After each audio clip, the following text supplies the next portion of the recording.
Guys, and welcome back to another video of latest transfer newses. Let's go on first with the teams that have just been promoted. So first up, we have Armand Llorente. I think he's a French winger from Sassuolo, has been, here we go, to Sunderland. Sunderland have already, with this deal done as well, spent over £100 million on signings, which is quite mad. They've just promoted and they've bought a lot of players. I've seen this reminds me of last time some team did this many signings was, I think, Nottingham Forest. And I know people were like, what the hell? And people were like, we don't know who they are, what they are. But I can't lie, as time went, they have started doing well. Some of those players, Morgan's Gibb White and things like that, have turned out to be very good players. And I'm happy that another team is doing this because Nottingham Forest showed ambition at the time. Maybe they survived. That season they survived. Next season they I think, survived again. The season that just went, they finished seventh. So you could say that team was always ambition to be in the Premier League, and you can see. And I don't know what Forest going to do this season, but still you can see the ambition, and that ambition I'm seeing in Sunderland as well. That they are going for it. They're doing the signings. The money they got from promotion, they're putting on it. Another team I will say who got relegated just what was it, a year or two ago? Uh, Leeds. They have been doing some good deals as well. They have just bought Anton Stach to Leeds United. Agreement done with Hoffman. Final year, 20 million money. So let's see how he does it. How he is. I don't know a lot about him, but what I know is they also bought Longstaff from Newcastle, which I think is a solid signing. So I personally think this season relegation battle will be harder than you think. I don't think it's going to be as straightforward that the top three who are getting promoted are going to get relegated. Burnley, I don't see them doing anything, so maybe there could be one who goes straight back down. Because the problem is, one of Burnley's best things in the EFL, you could say, was the goalkeeper who won also the EFL Golden Glove winner, might be going to Man City for the fee lower than buyback clause worth £40 million.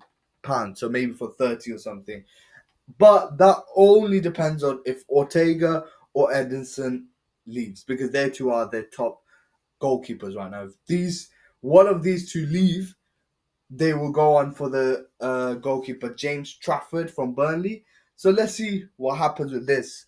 Man City, I think, I think they're gonna come back on because I still think City need a few more signings in order to stronger the team, because teams like Liverpool with the Ekatike, they're going for Ekatike. As we just heard, the whole drama that happened this week with the Ekatike and Isaac. So basically, in simple words, Newcastle were after Ekatike.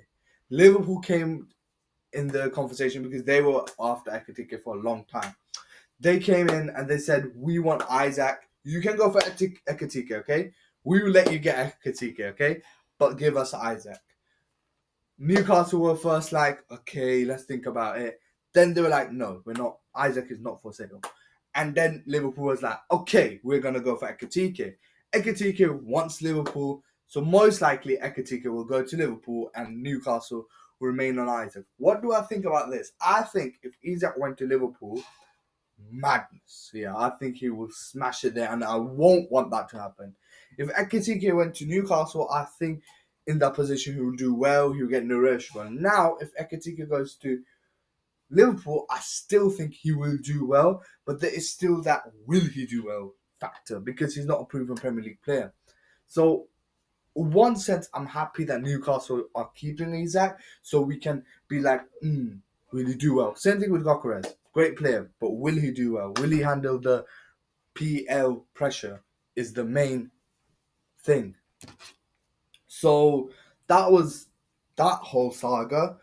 And yeah, that happened last week. And the next one is Man United have finally got their second signing done after like a month.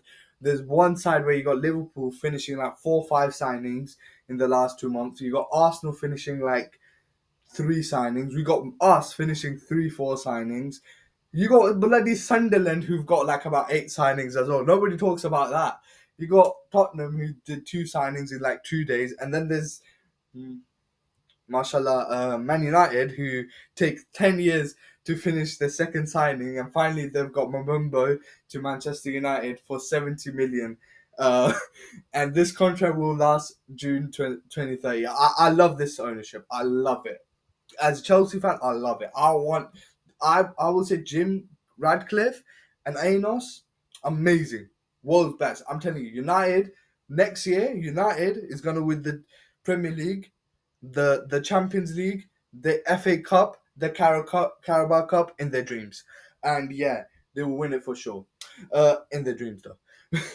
But yeah, that was that deal. Remember, to United is a good deal. I think Cunha getting them in is good, but the thing is, United needs so much more. Yeah, you cannot just rely on one or two players. Like, oh, let's spend this much money on 70 mil. This you need to do what Chelsea did: sell your bad players, like we sold Mount, Ziyech, all of that trash we had.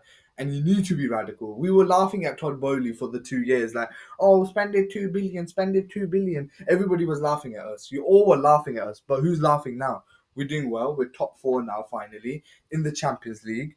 We have a tough team. We won the Club World Cup, beat the best team, PSG, and next season we are growing and we're getting players. So it takes time. And that's what you need. You need to be radical. You need to get the players. It takes time. In 2, 3 years, it will take 1, 2, 3 years, and then your team will get better. This conservative thinking that I think that we were getting mocked for the radical, but you have to be radical. In a game like this, you have to be radical. Look at Liverpool now. Look at Arsenal now. Man City. Us.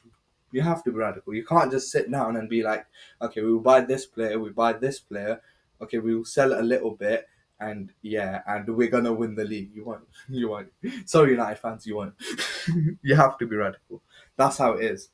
And next up, we have is Chelsea and Arsenal among clubs additive to Xavi Simons. So these two clubs are interested in Xavi Simons from RB Leipzig.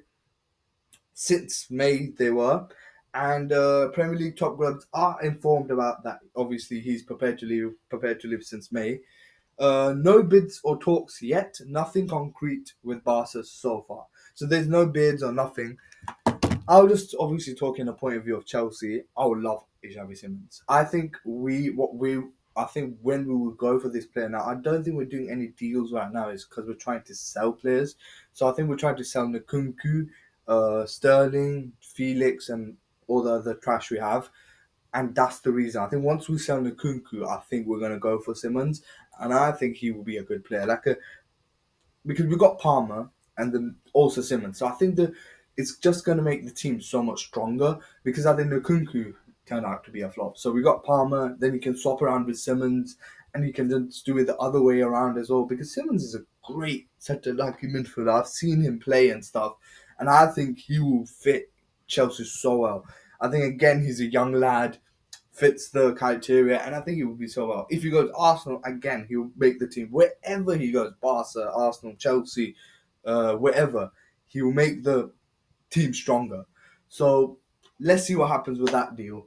That was all the deals have done, and yeah, loads of this transfer window is absolutely mad. Like every single day, we've got some news. Gokeres coming in, this guy coming in, that happening, this happening. This transfer window is literally insane, and I'm loving it. Last year was so dead, but this year it's feeling good. But that's it for today, guys. See you in the next one. Like, share, subscribe, and peace.